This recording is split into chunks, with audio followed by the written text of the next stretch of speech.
3 weeks and a day before this performance. It would be really great in the midst of counting to start really practicing your faces. Everybody should come in and bump hips, and then we can stagger apart a little bit.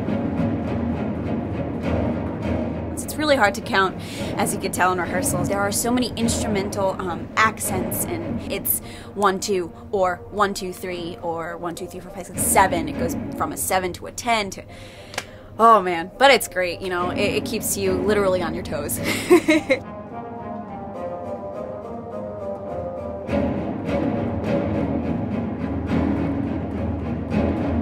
It's the rhythmic, pulsing animal feel to it that once you get in there and you're dancing it, you just lose yourself. You know, you just feel it go through your whole body as whether you're stomping on the floor or pulsing or whatever you're doing. It's just really, you escape to some place more animalistic than we normally function.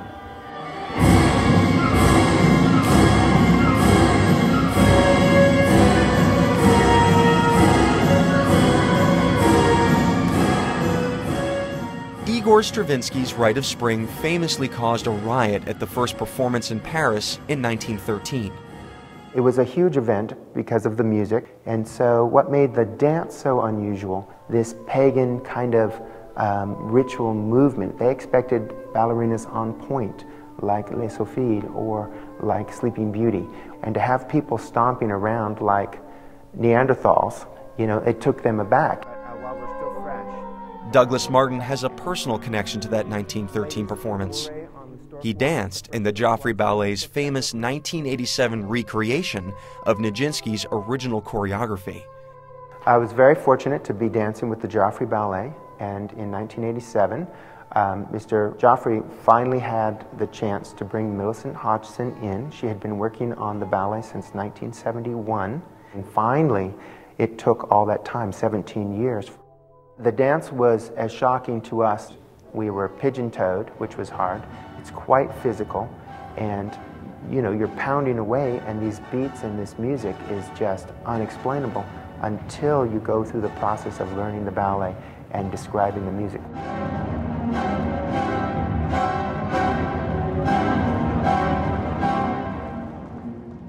The original libretto told the story of pagan rituals and human sacrifice. Martin has recast the work in a 1960s Madison Avenue office. Well, I've said it in an ad agency, in an office in 1961, because as I thought about the 100th anniversary coming up and I wanted to do a Rite of Spring, then I thought, well, what's different? What do people do, other companies do? What do I think is right about the original? What I thought was right about the original was the libretto, the fact that there was a story and the fact that Najinsky followed it. So I want to follow that story, but I don't want to do it as a Russian pagan rite. So why don't I show the pagan ritual that we all have every day? We're still the same people. So put that same libretto in a modern day office. And I chose 1961 because I thought that that was a fun, fashionable era.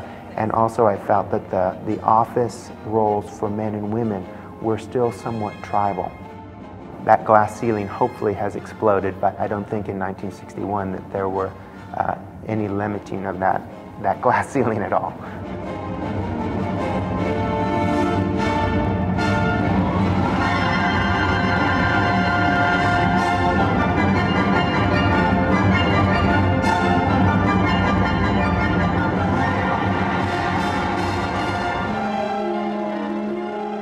He's very creative. His choreographic movement is interesting because it has a lot of curves and sweeps and relaxation in the position, but it's still defined. So a lot of his movement you'll see in Rite of Spring, there's shapes, but there's curves to them as opposed to like angular type movement, which is really fun.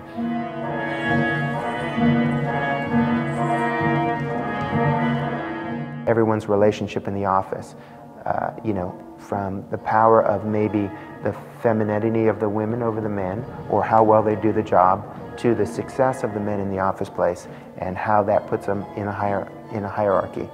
It is completely without a doubt, about tribal life.